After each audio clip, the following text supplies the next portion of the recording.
তিস্তা প্রকল্প বাস্তবায়নের জন্য অন্তর্বর্তী সরকার চীনের সাথে আবার আলোচনা শুরু করেছে এবং রীতিমতো ঋণ চাওয়া হয়েছে।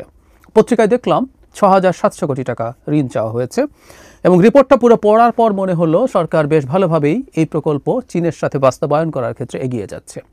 তিস্তা প্রকল্প খুবই সেন্সিটিভ একটা প্রকল্প এবং এটা নিয়ে ভারত চীনের বাংলাদেশের মাটিতে সংঘাতের এক ধরনের পরিস্থিতি আছে এবং এই প্রশ্ন আমরা এখন করতেই পারি, সরকার যদি এই ধরনের পদক্ষেপ নিয়ে এগিয়ে যায় তাহলে ভারতের দিক থেকে শত্রুতা তৈরি হবে কিনা। মানে এটা বলেই মনে হলো ভারত অলরেডি শত্রুতা ভাবাপন্ন এবং শত্রুতা করে বেড়াচ্ছে, তাহলে আমরা এভাবে বলি যে শত্রুতা আরও বাড়বে কিনা, বাড়লে ভারত কি করবে, কি করতে পারে, বা আমাদের এই প্রকল্পের মধ্যে যাওয়া উচিত কিনা। তিস্তা প্রকল্পটা একটা দীর্ঘ ট্র্যাক রেকর্ড আছে, মানে আমরা অনেক দিন থেকে এই প্রকল্পটা বাস্তবায়ন নিয়ে কথাবার্তা হচ্ছে শেখ হাসিনার সময় মূলত, এবং চীনের সাথে অনেক রকম আলোচনা হয়েছে।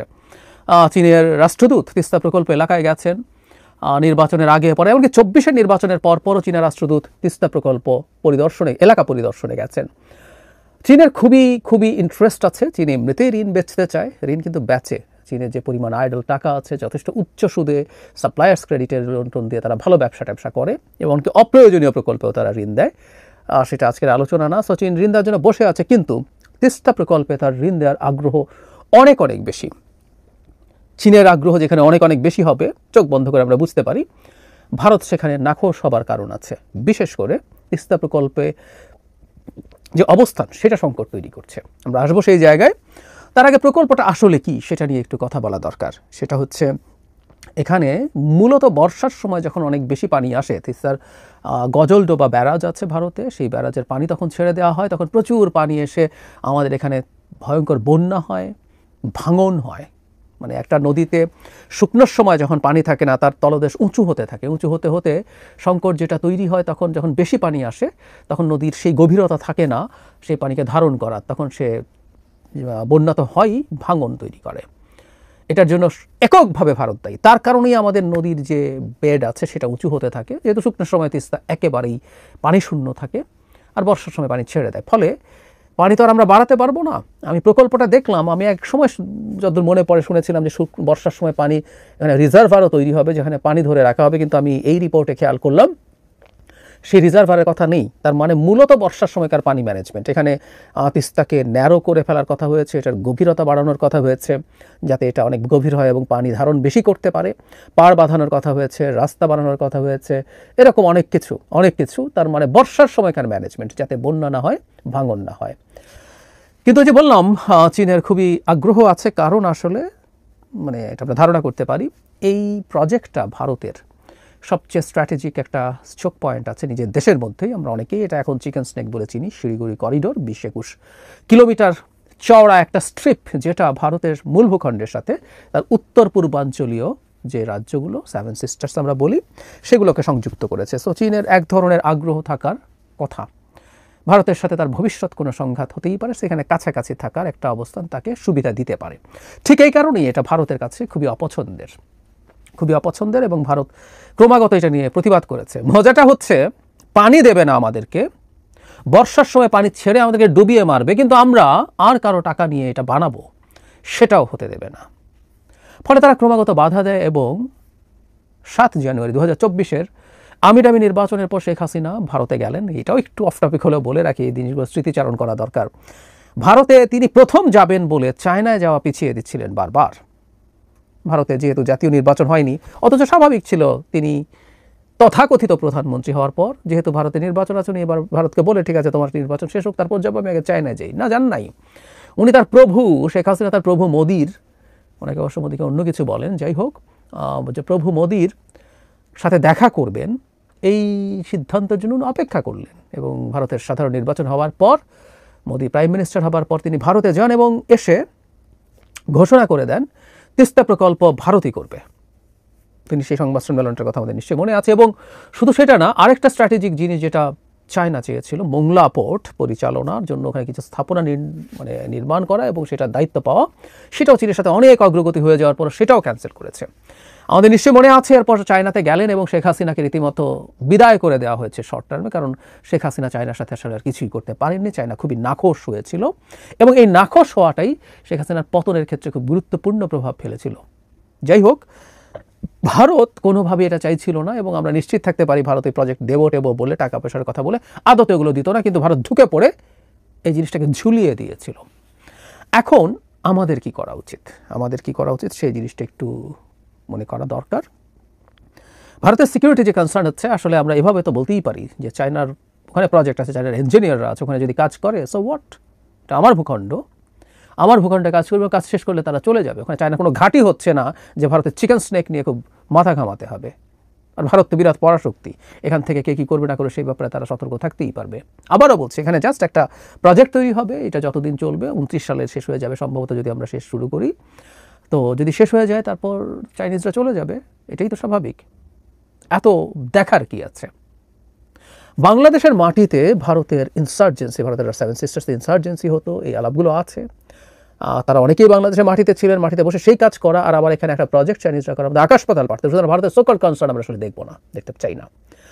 আমি ব্যক্তিগতভাবে মনে করি বাংলাদেশের এই প্রজেক্টটা, আমি ঠিক নিশ্চিত নই এটা কতটুকু বেনিফিট দেবে, এটা নিয়ে ডিবেট আছে, কিন্তু এই প্রজেক্টটা বাংলাদেশের চাইনিজ সাহায্যে করা উচিত।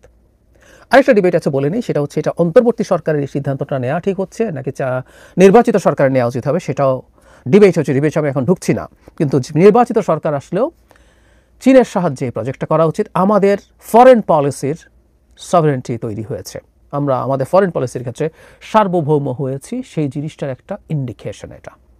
কতটুকু বেনিফিট হবে এই প্রজেক্ট আমি জানি না, কস্ট বেনিফিট হিসাব করলে কী দাঁড়াবে তাও জানি না, কিন্তু এটার প্রতীকী ভ্যালু অনেক অনেক বড়। সুতরাং এই প্রজেক্টটা চীনের মাধ্যমেই বাস্তবায়িত হওয়া দরকার। চীনের অন্য প্রজেক্ট বাদও ইভেন আমরা দিতে পারি যেগুলো অপ্রয়োজনীয় প্রজেক্ট আছে, কিন্তু এই প্রজেক্টটা চীনের সাহায্যে বাস্তবায়িত করা দরকার, এটা আমার কাছে জরুরি বলে মনে হয়। এখন প্রশ্ন হচ্ছে ভারত শত্রুতা বাড়াবে? ওই যে বলছি তারা অলরেডি শত্রুতা করছে। শেখ হাসিনার পতন এবং পালিয়ে যাওয়ার পর ভারত যা যা করছে, এর বাইরে আসলে আর কী করতে পারে? বাংলাদেশের সাথে বিভৎস সম্পর্ক তৈরি করেছে তারা, ভিসা বন্ধ করে দিয়েছে যাতে তার নিজের ক্ষতি হলেও, যে আমরা বলি না নিজের নাকের পরে যাত্রাভঙ্গ করা, তার নিজের অর্থনৈতিক ক্ষতির পরও বাংলাদেশের সে ক্ষতি করার চেষ্টা করছে, তার ক্ষতি হচ্ছে কিন্তু আমাদেরও ক্ষতি হচ্ছে, সে আমাদের ক্ষতি করার চেষ্টাই করছে। তো সেটা যদি হয়ে থাকে, এরপর আসলে ভারত আর এক্সট্রা কী করতে পারে? শুধুমাত্র ভিসা না, সে তার শুল্ক দিয়ে আমাদের রপ্তানির ক্ষেত্রে তার মাটি হয়ে নানা রকমভাবে আমাদেরকে সংকটে ফেলার চেষ্টা করে যাচ্ছে। তাহলে প্রশ্ন হচ্ছে নতুন করে আর কি করতে পারে? সে সীমান্তে হত্যা করছে, বাংলাভাষীদেরকে বাংলাদেশে পুশিন করাচ্ছে, নানান কিছু হোয়াট নট, সব কিছু করছে। নতুন কি করবে? সোলজার পাঠাবে, সোলজার পাঠিয়ে যুদ্ধ বাঁধিয়ে দেবে বাংলাদেশের সাথে, এই বাকি আছে। আর কি? বাংলাদেশকে ডিস্টেবিলাইজ করার চেষ্টা এখনও সে করে বেড়াচ্ছে। আমেরিকার টাকা আর ভারতের গোয়েন্দা সংস্থা মিলে এই চেষ্টা চলছে, এই চেষ্টা চলছেই। এটা করলে আরও বাড়বে, কত বাড়বে? এখনও কি ইচ্ছা করে কম করছে? পারছে না। সুতরাং আমি ভারত কি আর নতুন করে করতে পারে সেগুলো মাথা ঘামাই না। একটা কথা খুব ইম্পর্টেন্ট, একটা দেশকে আসলে এরকম আইসোলেট করে ফেলা খুব বোকামি। এইভাবে আইসোলেট করে ফেলে আসলে একটা দেশকে প্রকারান্তরে একা একা চলতে শিখিয়ে দেওয়া হয়। আমাকে পছন্দের একজন international analyst Farid Zakaria China, আমেরিকার ট্যারিফ যখন দিচ্ছে বিভিন্ন দেশের ওপরে, তখন ফরিদ এই কথাটা খুব বলেন যে লোকজনকে আমেরিকা ছাড়া চলা শিখিয়ে দিচ্ছেন ট্রাম্প। এই শিখিয়ে দেওয়াটা ঝুঁকিপূর্ণ। মানুষ দেখছে সে আসলে চলতে পারছে, কারণ দিনের শেষে সবাইকে চলতে হয়। সো ভারতও একইভাবে তাকে ছাড়া আমাদেরকে চলা শিখিয়ে দিচ্ছে। আর কি বাকি আছে? এসব যে অস্ত্রগুলো সে ব্যবহার করতে পারতো কখনো, সেই অস্ত্রগুলো ব্যবহার করে তার পক্ষে আসলে আর সম্ভব হয়ে উঠবে না। সুতরাং আমি মনে করি এই প্রজেক্টটা করা দরকার। ভারতের কাছে এই মেসেজটা ক্লিয়ার করতে হবে যে আমাদের পররাষ্ট্রনীতি, তোমার নিরাপত্তার যদি সরাসরি কোনো ঝুঁকি তৈরি হয় আমাদের মাটি থেকে, আমরা সেটা নিয়ে ভাবতে পারি। কিন্তু আমাদের মাটিতে আমরা কাকে দিয়ে প্রজেক্ট করাবো, কিভাবে করাবো, কেন করাবো, কতটুকু করাবো, ভারত তোমার কাছে আমরা আসলে এগুলো বলতে প্রস্তুত নই। অনেক বেশি নিয়ন্ত্রণ তাদের হয়েছিল। প্রজেক্ট তো বটে, আমাদের সামরিক বাহিনী কি অস্ত্রশস্ত্র কিনবে কি কিনবে না, আমরা সাবমেরিন কিনবো কি কিনবো না, আমাদের এয়ারফোর্সের জন্য কি কিনবো কি কিনবো না, সব তাদের নিয়ন্ত্রণে ছিল, তাদের সিদ্ধান্তে ছিল। ঢের হয়েছে, এটা ভারতের আর কলোনি না, এটা ভারতের ভ্যাসাল স্টেট না, করদ রাজ্য না। এই মেসেজ দেওয়ার জন্য তিস্তা একটা খুব গুরুত্বপূর্ণ প্রজেক্ট, এবং এই কাজটা দৃঢ়ভাবে এগিয়ে যেতে হবে। এমনকি অন্তর্বর্তী সরকার যদি করতে হয়, প্রয়োজনে সবগুলো দলকে ডেকে এই ব্যাপারে একটা কনসেনসাস তৈরি করা দরকার, এবং আমি বিশ্বাস করি সব দল এই ব্যাপারে কনসেনসাসে পৌঁছতে পারবে। আমরা আমাদের মতো চলবো। পাকিস্তানের সাথে আমাদের সরাসরি সমুদ্র জাহাজ চালু হবে কি হবে না, পাকিস্তানের কাছ থেকে আমরা আর্টিলারি শেল কিনবো কি কিনবো না, ফাইটার কিনবো কি কিনবো না, আর কাছ থেকে কি কিনবো না কিনবো, এগুলো আমাদের সিদ্ধান্ত। ভারতকে মেনে নিতে হবে এবং এটা মেনে নিয়ে আমাদের সাথে সম্পর্ক তৈরি করতে হবে, যদি সম্পর্ক রাখতে চায়। আর সম্পর্ক না রাখলে আমরা মারা গেছি নাকি? কি হয়েছে? কিচ্ছু হয় নাই, কিচ্ছু হয় নাই। সুতরাং সম্পর্ক না রেখেও বা কী করবে? আর বাকি আছে যুদ্ধ ঘোষণা। দেখলাম ভারতের হ্যাডাম কতটুকু পাকিস্তানের সাথে, দেখা যাক। ওইটুকু সাহস তাদের হওয়ার কোনো কারণ নাই। আর গোয়েন্দা টোয়েন্দা দিয়ে আওয়ামী লীগকে দিয়ে এটা সেটা করা, কী করবে? কিছুই পারে নাই। একটার পর একটা উস্কানি দিচ্ছে, আওয়ামী লীগকে রাখছে, শেখ হাসিনাকে দিয়ে আজে বাজে কথা বলাচ্ছে, তাদের অফিস খুলছে, আবার সেটা অস্বীকার করছে, নানান কিছু করছে। এই তো সব আমরা ফেস করে ফেলেছি, নতুন করে আর দেখার কিছু বাকি নেই।